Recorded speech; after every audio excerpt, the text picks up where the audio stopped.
All right, guys, how's it going? Hey, I wanted to shoot this video based on a lot of the questions I'm getting from my tax clients this year. So that way, if you guys have the same questions, you can watch the videos and then be able to ask more questions or start getting things implemented. But today the question was hiring my children. All right, we're gonna put our little children right here. So I think this is a great idea. Number one is because when I was younger, my dad actually had a tax preparation business. And at a young age, he would start to implement us into what he was working on. And so as we got older and older, we got to see more and more of how he did his business. And then number two, we made it to where the business had a going concern. So when my dad decided to retire, we took over the business, and then the business has still been moving forward for over 12 years. And so what's cool is my daughter is just graduating college here in one more semester, and we're starting to implement her into the business as well. So she's been able to get experience learning how to do tax returns and seeing how the process works. And then at some point in time when I'm ready to walk away, she's going to take over the business, and then that business is going to continue on generation after generation, hopefully. And then number three, we want to do it for the tax breaks. So for the parents, we always want this. We want to get our taxes down as low as possible. Our kids may not understand why we're making them work, but I feel like the two most important things, as I went to lunch with a friend today, is it's in college and going to be graduating soon. But the biggest lessons I feel like that you can learn as a child, one of your children growing up, is number one, how to communicate, how to work in a team environment. And then number two is leadership skills. So as I've watched my friends, those that are successful, as I've been growing up, these are the top two valuable lessons that you can teach your kids. So by the time they enter the workforce and they're off and going out on their own, they can communicate, they can lead other people in a team environment, then they're going to typically be successful, I've found. And then if you want to keep your business, maybe your kids don't want to take over the business, maybe you'll have someone that works for you, and then they can buy the business from you and the business keeps going.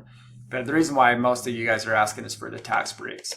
So the tax breaks don't really make sense unless there's enough tax savings there for all the time that's going to be invested, setting up structures, setting up entities, actually running the payroll and all that. So one of the things that we need to do is, if we want to hire our children, we want to save on taxes, then this is going to be a deduction. So if we have deductions,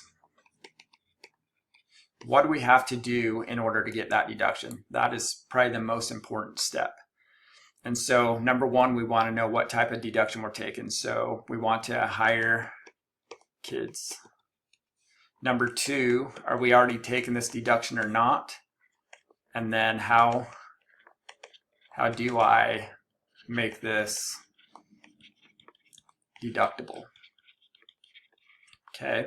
So we've decided we haven't been doing it. We want to start doing it. We're able to do it.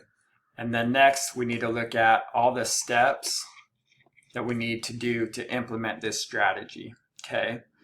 So we know we want to take the deduction. We know it's possible. Now we need to know the steps. So the steps really start with, number one, what type of entity do I have in my business? Because that makes a big difference in how to make this happen. So I love the little whiteboard.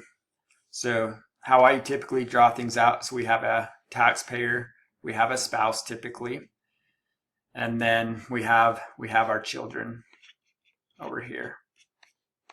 And so mom or dad needs to have some sort of business. And so we need a business on this side.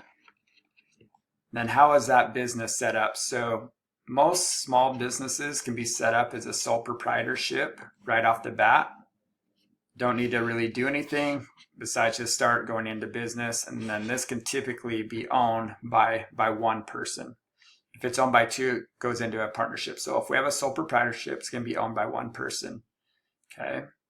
But if we're making really good money as a business and we're still working as a sole proprietorship, we need to have a conversation, because there's a lot of things that we can do to save on taxes, probably even more than getting kids on payroll. So we know that most likely we've graduated from sole proprietorship and we've actually moved over into having an S corporation.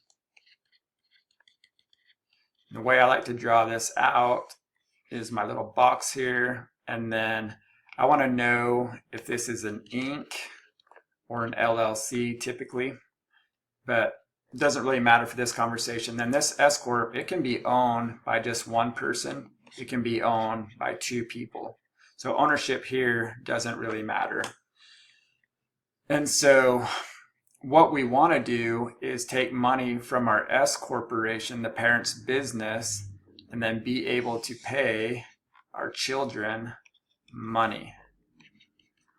And so that the business can get a tax deduction. If I get a tax deduction here, my kids have to pick up income over here. But what's cool is in 2024, you could make up to $14,000. Let me look real quick. It was $14,600, basically tax free. So what we were able to do, let me get this out of the way. So we're able to take a tax deduction over here of $14,600 for one child. If we add it, $14,000 for a second child, we have child 1, child 2, child 3. We take another $14,600 for our third child. We're able to take this tax deduction on our S corporation, flow it over to our kids as income, but they can write off $14,600 as a standard deduction. And so they pay 0 taxes over here, which is really cool. The negative is, and the biggest catch is, that we have to make sure that we're doing things right. That if we pay from our S corporation over to our children, then they have to pay FICA taxes. This FICA tax is Social Security, Medicare, FUTA, and SUTA taxes. And so we don't want to do our payroll this way. We don't want to pay from an S corporation. So what we're going to do, and this is where you don't really want to do things by yourself. You want to make sure that you're working with someone that can help you do this the correct way. Okay, so we actually want to set up a family management company. And the way that we're going to structure this is it's either going to be a sole proprietorship, which just means there's just one owner, or we're going to set this up as a partnership. Spelling that all sorts of wrong. And the parents have to be the owners of this partnership. So that's going to be 2 owners. I would go for this one, is me. It's just a little bit more simpler. Just pick one parent, maybe set up an LLC, single owner, and then you will need to just follow the steps. So if we go back and we look at the steps, what do we need to do? So number 1, we got to set up our entity, set up the correct entity. We're going to need to apply for an EIN. And then there's no way that we can make that payment to the kids without having some sort of a employment agreement. If we think about just setting this up and kids aren't going to do the work for the pay, then I would not do this strategy. So have to do the work.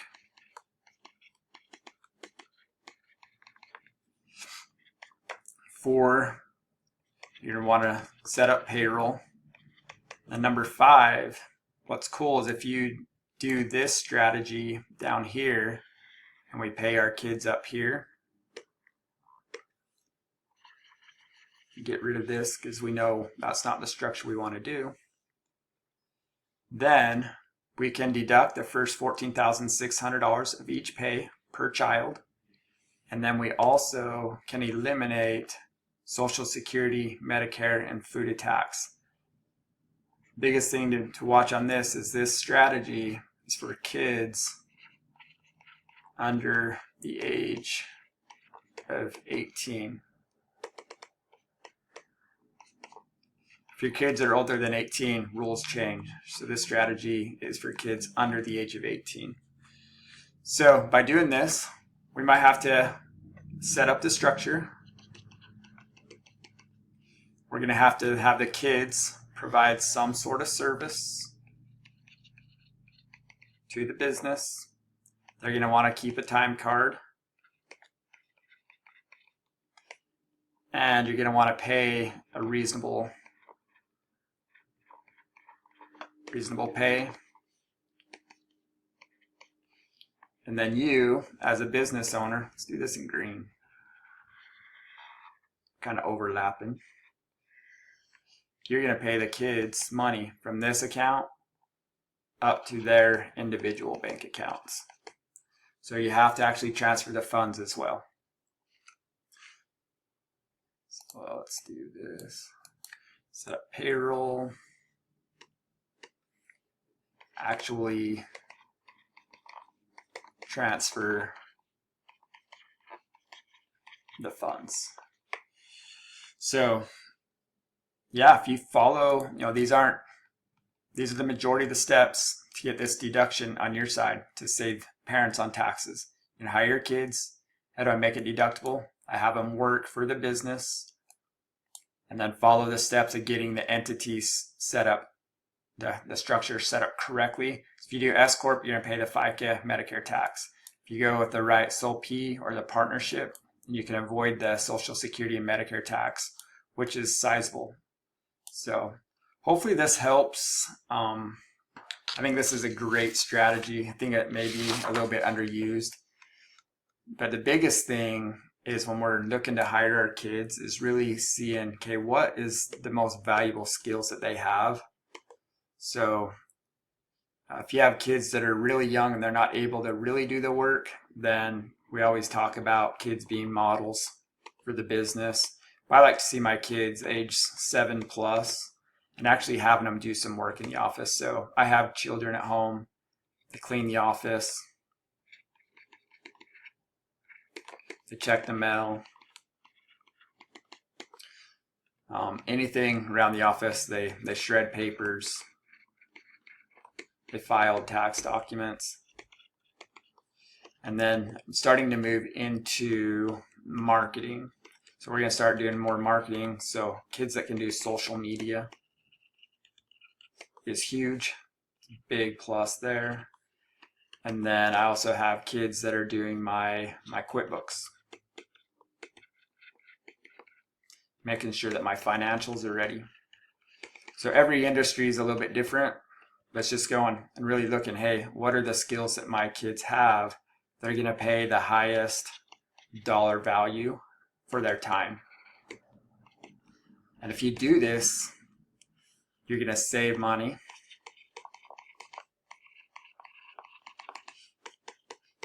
Teach your kids valuable skills. To me, that's a big win. Hopefully this video helps. We'll catch you on the next one.